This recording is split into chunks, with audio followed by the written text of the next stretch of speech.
Hey, what's up everyone? It's Roder speaking, bringing the best, most consistent and transparent betting strategy for you. In this video I'll be covering Bellator 246, that is, and if you're familiar to my channel, you know the drill here. You know how to use the spreadsheet, so if you trust my analysis you have seen before, good luck with your bets. If you don't know what I mean by most consistent and transparent betting strategy, this is what I mean. This is a consolidated spreadsheet. I'm keeping track record from July 2020. So this has been around 10 fights, and this is the overall profit on the latest events, and this is the depending on the betting money. So if you're betting $1,000, now you would be having 1,413, right? If you are following my strategy blindly. So this is broken down, guys, and if you want to know how to use this better, there's an intro video where I explain this in details. But basically, I'm keeping track on a monthly basis in a profit or loss that I'm having.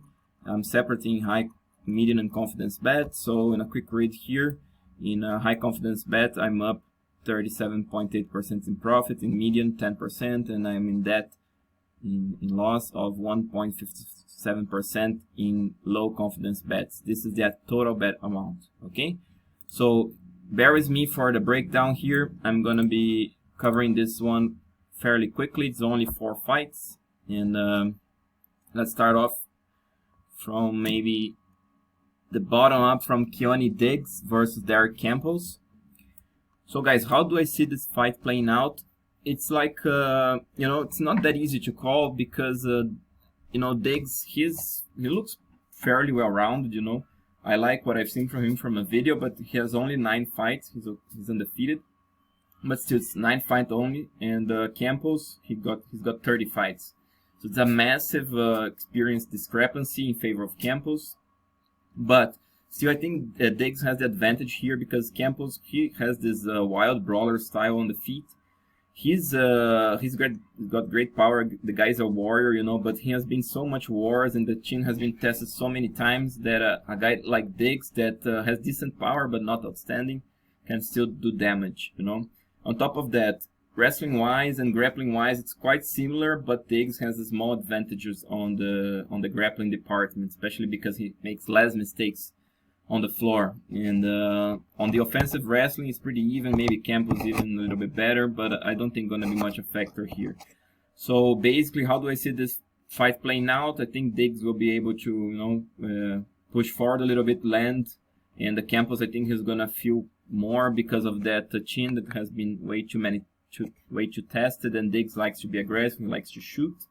So I think he'll maybe be able to damage Campos, take him down, and work from there, Obviously, Campos is a warrior, like I said. He'll stand his ground, he'll throw heavy leather, and he can obviously catch Diggs and turn the other way around. But I think the most likely scenario, like I said, Diggs edging him out here. Okay, so I'm not reading everything. It's here. If you want these bullets to take a look at these bullets, you can pause the video. Then I'll move on to the next fight, which let's cover Dianna Bennett versus Carmouche.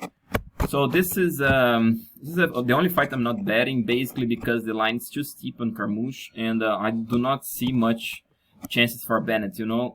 Actually, Bennett is the better technical wrestler, but Carmouche's physicality for a flyweight in a woman fight is just ridiculous, guys. And she's also a good grappler. She has decent wrestling.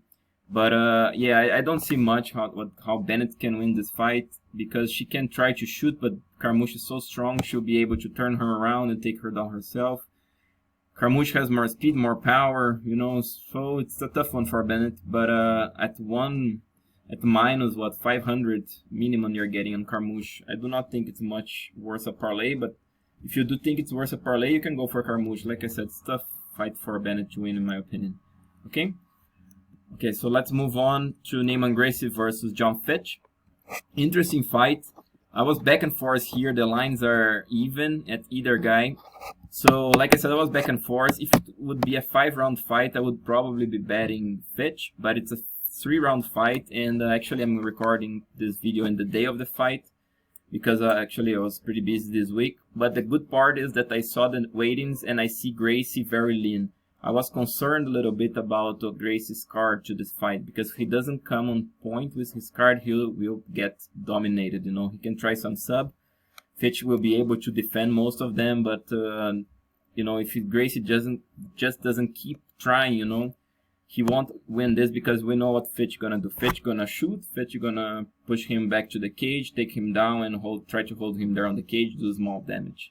But why do I think Gracie can win this fight? First off, he has a chance, obviously, to submit Fitch. He's a elite level BJJ player. He can catch Fitch in a guillotine. He can try to roll for leg locks, whatever.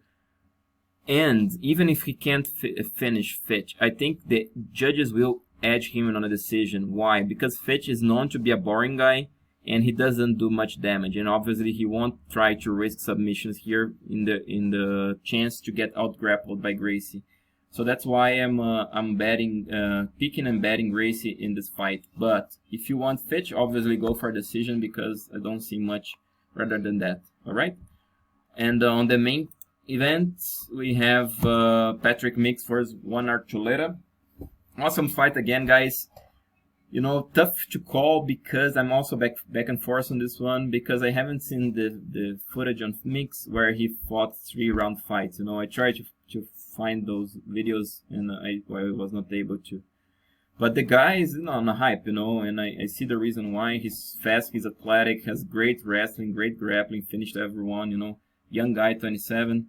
So it's a tough one. And Archuleta, on the other hand, a guy also hands off, super solid guy, you know, super tough, very all-round, elite wrestling himself, you know, great grappling. So they're both quite similar fighters in this sense, you know. Mix is more athletic, he's younger, but Archuleta has that ridiculous experience, you know, and high-level experience, and he makes a fight, you know. He throws lots of strikes also, he has power on those hooks. So I'm picking Archuleta because of this experience. And I haven't seen Patrick Mix being digging to deep waters, which I think Archuleta will be able to.